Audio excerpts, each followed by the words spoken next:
Hi students, welcome all of you on Akshi Academy YouTube channel. Students, आज का जो topic है class 11th physics के first chapter से है और फर्स्ट चैप्टर जिसका नेम है फिज़िकल वर्ल्ड। फिज़िकल वर्ल्ड यानी कि ये जो पूरा हमारे पास वर्ल्ड है, इसके अंदर क्या क्या हमारे पास इवेंट्स होते हैं, क्या क्या पॉसिबिलिटीज़ होती है, क्या क्या फिनोमिनाज हैं इसके अंदर, इन सभी टॉपिक्स के बारे में जो डिस्कशन होता है वो सब किसके अंदर आता है, फिज़िकल वर्ल्ड में आता है। ओके तो फिज़िकल वर्ल्ड को स्टार्ट करने से पहले हम यहाँ पर कुछ बेसिक्स जो है उनको रिकॉल कर लेते हैं। So first is what is science. Science क्या है? Okay the word science originates from the Latin verb scientia meaning to no.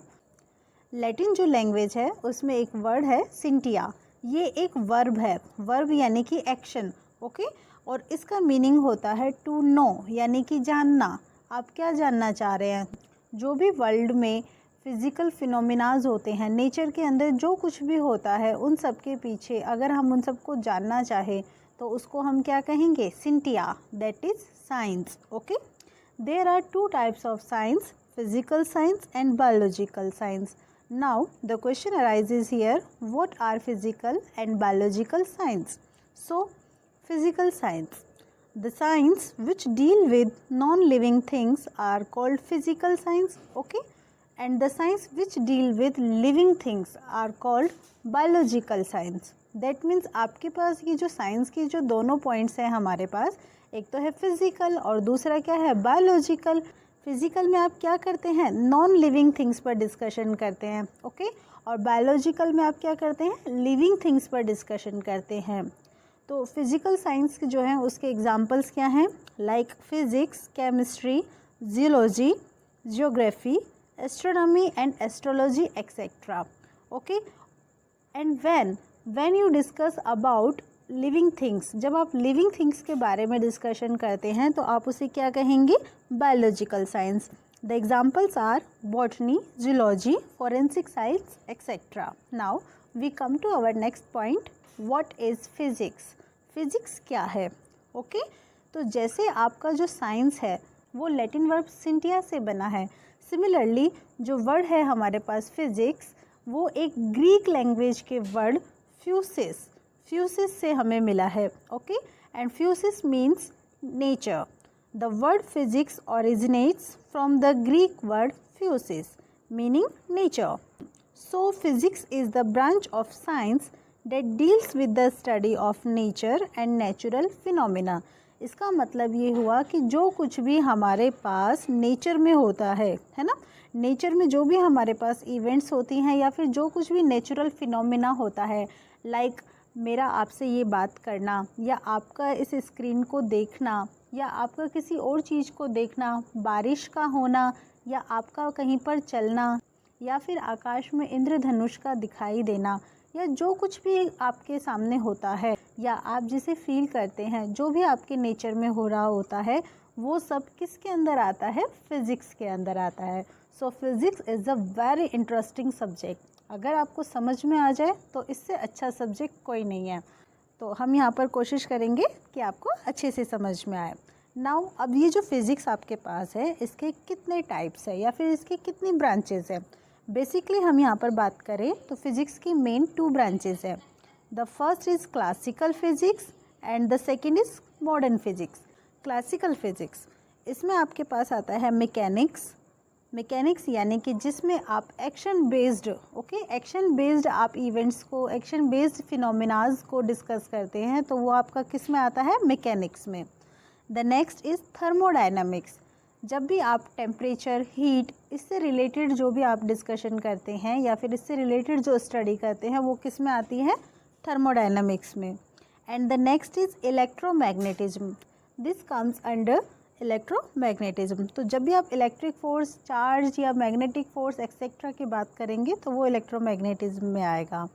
And the next fourth is classical wave mechanics and sound. और जब भी आप sound की बात करेंगे, है ना, डिफ्रैक्शन की बात करेंगे, वेव्स की बात करेंगे, तो वो आपका classical wave mechanics and sound में आएगा। And the last is optics. Optics में आपको याद होगा, आपने 10th क्लास में रिफ्लेक्शन या रिफ्रैक्शन ये सब जो टॉपिक्स हैं ये पढ़े थे, ये सब आपके किस में आते हैं, ऑप्टिक्स में आते हैं। 11th क्लास में या 12th क्लास में बेसिकली हम क्लासिकल फिजिक्स जो है उसे ही अच्छे से पढ़ते हैं। और बात आती है आपके पास मॉडर्न फिजिक्स की। मॉडर्न फिजिक्स उसे हम फर्दर क्लासेस में पढ़ते हैं, जिसमें फर्स्ट है हमारे पास रिलेटिविटी, सेकंड है क्वांटम मैकेनिक्स, थर्ड है atomic physics and fourth is nuclear physics. Atomic physics और न्यूक्लियर फिजिक्स का जो बेसिक है वो आप क्लास 12th में पढ़ेंगे। बेसिकली ये जो चैप्टर है, चैप्टर नंबर 1, एग्ज़ाम्स के पॉइंट ऑफ व्यू से ये इतना ज़्यादा इम्पॉर्टेंट नहीं है, लेकिन फिर भी ये काफ़ी इंटरेस्टिंग चैप्टर है। क्यों? क्योंकि इसमें आपको ये पता चलता है कि फ़िज़िक्स जो है वो एक्चुअल में क्या है, एग्जैक्टली व्हाट इज़ इट, ये क्या है। तो इसमें हमें क्या करना होता है, भाई देखो फिज़िक्स पढ़ना है तो सिंपल सी बात है, माइंड में क्यूरियोसिटी तो होनी ही चाहिए। और वो जो हमारे लिए क्यूरियोसिटी होती है वो हमें ये जानना है ना, वी हैव टू नो। और वो हमें कैसे पता चलेगा, फिज़िक्स से पता चलेगा। तो इस लिहाज से ये जो चैप्टर है काफ़ी इंटरेस्टिंग है और काफ़ी अच्छा भी है। और इस चैप्टर में से जो टॉपिक एग्ज़ाम्स के पॉइंट ऑफ व्यू से इम्पोर्टेंट है वो हम आगे वीडियो में डिस्कस करने वाले हैं। इसके लिए आपको मेरी वीडियो थोड़े और देखनी है। चलिए हम आगे चलते हैं। Now force in nature. अभी अभी मैंने आपको क्या बोला था कि जो टॉपिक है जो एग्ज़ाम के पॉइंट ऑफ व्यू से इम्पोर्टेंट है हम उसे देखने वाले हैं, and that is the point, what are the basic forces in nature. So there are 4 basic forces in nature. यहाँ पर हमारे पास 4 टाइप के फोर्स होते हैं। कौन कौन से होते हैं? The first is gravitational force, second electromagnetic force, third nuclear force and the fourth weak force. हम स्टेप बाय स्टेप 1 बाय 1 इन चारों फोर्सेस को यहाँ पर डिस्कस करते हैं। Now first force is gravitational force. Okay, what is gravitational force? Actually, it is the force of attraction between any two bodies in the universe. Universe में कोई भी 2 objects हों और वे ऑब्जेक्ट्स क्या करते हैं, एक दूसरे पर अट्रैक्शन एग्जर्ट करती हैं। ओके, वो जो अट्रैक्शन फोर्स एग्जर्ट करती हैं तो आप उसे क्या कहते हैं, ग्रेविटेशनल फोर्स। ओके, और इसका मैथमेटिकल डेफिनेशन क्या हो जाएगा? The gravitational force is directly proportional to the product of the masses of the bodies. तो जो भी आपके पास बॉडीज़ हैं उनका जो भी मास होगा। ओके, इस फिगर में एक बॉडी है जिसका मास आपको क्या दिया हुआ है, m1, और जो दूसरी बॉडी है उसका मास क्या है, m2। ओके, अगर आप इन दोनों का प्रोडक्ट करें तो वो क्या मिलेगा, m1 इंटू m2। तो जो आपका ग्रेविटेशनल फोर्स होता है इसके प्रोडक्ट के क्या होता है, डायरेक्टली प्रोपोर्शनल होता है। Okay, and inversely proportional to the square of the distance between them. और इनके बीच में जो भी डिस्टेंस होती है आप उसका स्क्वायर कर दीजिए, उसके इन्वर्सली प्रोपोर्शनल होगा।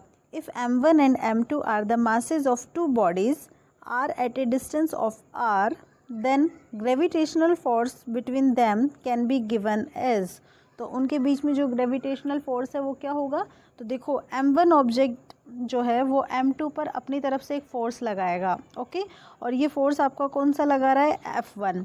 ऐसे ही m2 फोर्स क्या करेगा, वो m1 पर फोर्स एग्जर्ट करेगा, तो वो आपके लिए क्या है, F2।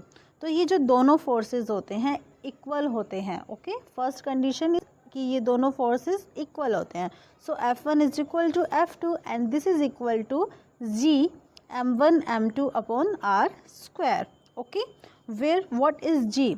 G is universal gravitational constant. ये यूनिवर्सल ग्रेविटेशनल कांस्टेंट होता है and it's value is 6.67 into 10⁻⁻11 newton metre square per kilogram square. Okay, now we come to our next point, electromagnetic force. आपको नेम से ही clear हो गया होगा, electro plus magnetic. Okay, तो electromagnetism is the combination of electricity and magnetism. Electromagnetism में क्या होता है, इलेक्ट्रिसिटी भी होती है और मैग्नेटिज्म भी होता है। कैसे होता है? ओके, देखिए इलेक्ट्रिसिटी किसकी वजह से होती है, चार्ज की वजह से होती है, बिल्कुल सही बात है। और अगर वो चार्ज मूव करने लगे यानी कि वो फ्री चार्ज हो जाए, यानी कि अगर हम ले जैसे इलेक्ट्रॉन है तो इलेक्ट्रॉन पर नेगेटिव चार्ज होता है और वो इलेक्ट्रॉन फ्री हो जाए यानी कि फ्री इलेक्ट्रॉन हो तो वो क्या करेगा, मूवमेंट करेगा। तो उस कंडीशन में क्या होगा, उस कंडीशन में करंट फ्लो होगा, इलेक्ट्रिक करंट फ्लो हो गया। लेकिन करंट फ्लो होने से क्या होता है, ओके। आपका देखो कॉन्सेप्ट क्या था कि आपके पास एक चार्ज है, ओके। वो चार्ज क्या हो रहा है, फ्री हो गया है। फ्री हो गया तो वो मूवमेंट करेगा, और मूवमेंट करेगा तो करंट फ्लो होगा, ओके। इसका मतलब इलेक्ट्रिसिटी आपको मिल गई है। लेकिन उस करंट की वजह से क्या होगा, तो वो करंट आपके लिए क्या होती है, मैग्नेटिक फील्ड को प्रोड्यूस करती है, ओके। क्योंकि जब भी आपके पास कोई मूविंग चार्ज होता है तो वो मैग्नेटिक फील्ड को प्रोड्यूस करेगा, और मैग्नेटिक फील्ड उसने प्रोड्यूस कर दिया तो उसका मतलब क्या हो गया कि मैग्नेटिज्म जो है वो अपने आप ऑटोमेटिकली ही प्रोड्यूस हो गया है। सो electromagnetism is the combination of electricity and magnetism both, okay. So electric and magnetic forces are considered as the two facts of electromagnetic force. electromagnetic force के आपके पास two facts हो गए हैं, ओके। अब ये जो two facts हुए हैं, एक तो है इलेक्ट्रिक और दूसरा क्या है, मैग्नेटिक। तो सबसे पहले हम यहाँ पर बात करते हैं कि इलेक्ट्रोमैग्नेटिक फोर्स किस किस के बीच में लगता है। अभी तो मैंने आपको बताया था कि यहाँ पर कौन होते हैं, फ्री इलेक्ट्रॉन्स, है ना, यानी कि charge. So electromagnetic force is the force between charged particles. तो जो भी आपके पास चार्ज्ड पार्टिकल्स होते हैं, उन पर कोई भी चार्ज हो, चाहे वो पॉजिटिव हो चाहे वो नेगेटिव हो, उनके बीच में जो भी फोर्स लगेगा वो कैसा होता है आपके लिए, इलेक्ट्रोमैग्नेटिक फोर्स होता है, okay. Now the force between two static electric charges, okay. अगर आपके चार्जेस कैसे हैं, स्टैटिक पोजीशन में है, स्टैटिक यानी कि रेस्ट पोजीशन में है, तो उन पर जो भी फोर्स लगेगा वो कौन सा होगा आपके लिए, इलेक्ट्रोस्टैटिक फोर्स होगा, जिसे आप इलेक्ट्रिक फोर्स भी कहते हैं। And it is given by Coulomb's law. इसकी जो वैल्यू है वो किसके थ्रू दी जाती है, कूलम्ब्स लॉ के through, okay. Now Coulomb's law क्या कहता है, so according to Coulomb's law the electrostatic force between two static charges is directly proportional to the product of charges and inversely proportional to the square of the distance between them. यहाँ पर आप देखिए जो भी आपके पास force है वो क्या है, चार्जेस के प्रोडक्ट के डायरेक्टली प्रोपोर्शनल है। तो चार्जेस अगर आपके पास एक है Q1 और दूसरा है Q2, तो इन दोनों का प्रोडक्ट क्या हो गया, Q1 इंटू Q2, तो वो उसके डायरेक्टली क्या हो गया है, प्रोपोर्शनल हो गया है, okay. But it is inversely proportional to the square of the distance between them. और ये क्या है, जो भी इन दोनों के बीच की डिस्टेंस है r, उसके स्क्वायर के इन्वर्सली प्रोपोर्शनल है। तो आप इसका फॉर्मूला कैसे देंगे, F इज़ इक्वल टू के Q1 Q2 upon R square. अगर आप इस फॉर्मूला को देखें और जो भी आपने पढ़ा था ग्रेविटेशनल फॉर्मूला उसको देखें, तो दोनों में क्या कंपैरिजन है, यस दोनों जो है एक ही जैसे हैं। कैसे, वहाँ पे वो क्या करते हैं, मासेस के प्रोडक्ट के प्रोपोर्शनल होता है, और ये वाला फोर्स किसके, चार्जेस के प्रोडक्ट के प्रोपोर्शनल होता है। Both laws follow inverse square law, क्योंकि जो दोनों फोर्सेस होते हैं वो उनके बीच की जो डिस्टेंस होती है उसके स्क्वायर के इन्वर्सली प्रोपोर्शनल होते हैं, ओके। ये तो कॉन्सेप्ट था स्टैटिक चार्ज का। And when the charges are moving then the force between moving charges is called magnetic force. तो उनके बीच में जो फोर्स लगता है वो कौन सा होता है आपके लिए, मैग्नेटिक फोर्स होता है। And both are closely interrelated, और जो दोनों फोर्सेस होते हैं एक दूसरे से इंटर रिलेट करते हैं। तो आपके पास कॉन्सेप्ट हो गया यहाँ पर इलेक्ट्रोमैग्नेटिक फोर्स का भी और ग्रेविटेशनल फोर्स का भी। अब हम अपने नेक्स्ट फोर्स की तरफ मूव करते हैं, दैट इज़ न्यूक्लियर फोर्स। जो न्यूक्लियर फोर्स होता है वो न्यूक्लियॉन्स के बीच में लगता है, ओके। न्यूक्लियॉन्स आपके पास कौन कौन होते हैं, जिनसे न्यूक्लियस बनता है, और न्यूक्लियस किससे बनता है, न्यूट्रॉन होते हैं वहाँ पे, और क्या होता है, प्रोटॉन होता है। अगर आपको ध्यान हो तो एटम के स्ट्रक्चर में जो सेंटर पॉइंट होता है वो किसका होता है, न्यूक्लियस का होता है। और न्यूक्लियस के अंदर कौन कौन होते हैं, प्रोटॉन होते हैं और न्यूट्रॉन होते हैं, ओके। और जो उसके बाहर जो आपके पास सर्कुलर ऑर्बिट है वहाँ पर क्या होता है, इलेक्ट्रॉन्स जो है वो रिवॉल्यूशन करते हैं। तो जो भी आपके पास जो फोर्स होता है जो प्रोटॉन्स और न्यूट्रॉन्स के बीच में लगता है, यानी कि न्यूक्लियॉन्स के बीच में जो लगता है उसे आप क्या कहते हैं, न्यूक्लियर फोर्स कहते हैं, okay. And it is a strong interaction which binds together the nucleons in a nucleus. ये बहुत ज़्यादा स्ट्रॉन्ग फोर्स होता है जिसकी वजह से जो न्यूक्लियॉन्स है वो न्यूक्लियस के अंदर रह पाते हैं, it can bind them, okay.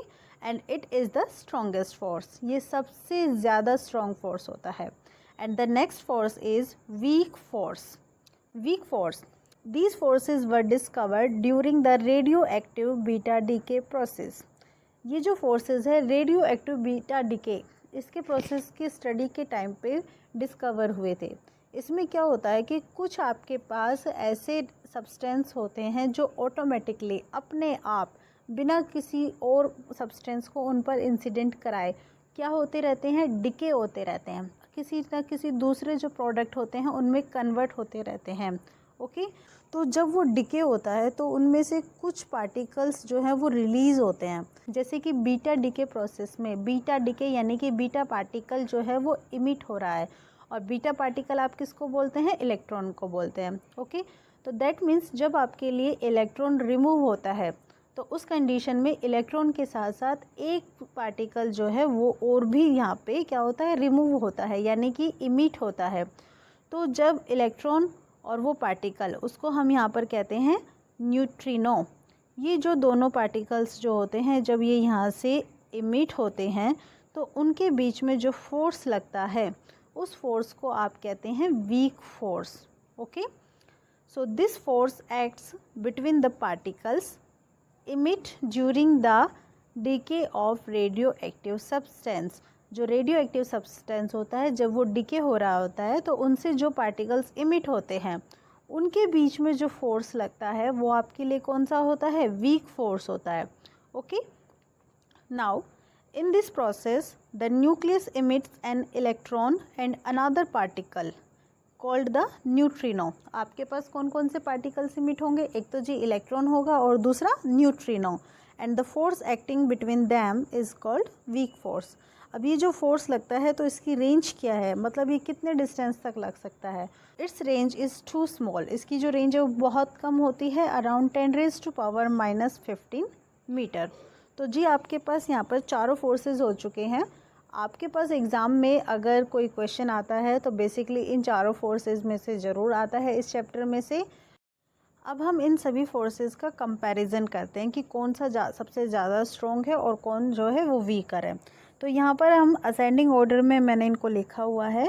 तो जो आपके पास ग्रेविटेशनल फोर्स होता है इसे हम रिप्रेजेंट करते हैं Fg से, ये सबसे वीक होता है। ओके, और उसके बाद आपके पास होता है वीक फोर्स। वीक फोर्स के बाद आप बात करते हैं इलेक्ट्रोस्टैटिक फोर्स की, and the next is nuclear force. जो न्यूक्लियर फोर्स है वो सबसे ज़्यादा स्ट्रॉन्ग होता है। और यहाँ पर मैंने नीचे इसमें इनके बीच का जो है रेशियो गिवन है कि इनका अगर आप कंपैरिजन करते हैं तो आपस में क्या इनकी जो है रेशियो आता है वो आप यहाँ से नोट कर सकते हैं। Okay, now laws of conservation in nature. इस चैप्टर में आपके पास ये पॉइंट जो है ये भी थोड़ा सा इम्पोर्टेंट है कि आपके पास नेचर में कौन कौन से जो लॉज हैं जो कंजर्वेशन लॉ को फॉलो करते हैं। तो अब यहाँ पर कॉन्सेप्ट आता है what are conservation laws. When there is absence of net force in a system, अगर किसी सिस्टम में नेट फोर्स क्या है, नहीं है, यानी कि ज़ीरो है, एब्सेंट है, तो उस कंडीशन में उस सिस्टम में जो भी क्वांटिटीज़ होती हैं जैसे कि मोमेंटम, एनर्जी, एंगुलर मोमेंटम या चार्ज, तो ये सब क्या होते हैं, कांस्टेंट होते हैं। और इन सब का कांस्टेंट होना क्या रिप्रेजेंट करता है यहाँ पे, law of conservation. Okay, so when there is no net force then the system is under conservation. Okay, and now what is system, then quantities related to system are under conservation. Now what is system? Actually system is a group of particles. अगर आपके पास बहुत सारे particles होते हैं तो उनसे आपका वो जो ग्रुप बनता है उस ग्रुप को आप क्या कहते हैं, सिस्टम कहते हैं। नाउ अब आपके पास कौन कौन से कंजर्वेशन लॉ होते हैं जो यहाँ पर मेन है। The first law of conservation of मास। यहाँ पर कॉन्सेप्ट ये है कि जब भी कोई आपके पास प्रोसेस होता है, जब भी कोई रिएक्शन होती है तो उस कंडीशन में ये जो क्वांटिटीज़ है, जैसे हम यहाँ पे बात कर रहे हैं मास, एनर्जी, मोमेंटम या चार्ज की, तो ये कैसी रहती है, कांस्टेंट रहती है। इसका मतलब ना तो वो वहाँ पे क्रिएट हो सकती है, ना ही वहाँ पे क्या हो सकती है, वैनिश हो सकती है। ओके, ना ही क्रिएट होंगी ना ही डिस्ट्रॉय होंगे। सो ये आपके पास फर्स्ट प्रॉपर्टी है मास के लिए। So laws of conservation of mass, second is laws of conservation of energy, and third is laws of conservation of momentum, and the fourth is laws of conservation of charge. आप इन सब के concept में simple सा इतना लिख सकते हैं कि these quantities neither be created nor be destroyed, ना तो हम इन्हें क्रिएट कर सकते हैं ना ही हम इन्हें डिस्ट्रॉय कर सकते हैं। दीज रिमेन्स कांस्टेंट, ओके, ये हमेशा कैसी रहती हैं, कांस्टेंट रहती है। तो यहाँ पर आकर आपका जो इस चैप्टर से रिलेटेड जो भी मेन पार्ट था ये हमने कवर कर लिया है। आई होप आपको ये सभी कॉन्सेप्ट जो हैं वो अच्छी से समझ में आ गए हैं। अगर कोई क्वेरी हो तो आप मुझे कमेंट बॉक्स में कमेंट कर सकते हैं। नेक्स्ट वीडियो में हम चैप्टर 2 को लेकर आएंगे। तब तक के लिए टाटा बाय बाय। अगर आपको मेरी ये वीडियो अच्छी लगी है, आपको कॉन्सेप्ट समझ में आया है, तो आप प्लीज़ इसे लाइक कर दीजिएगा और मेरे चैनल को सब्सक्राइब कर दीजिएगा। Thank you for watching Akshi academy YouTube channel.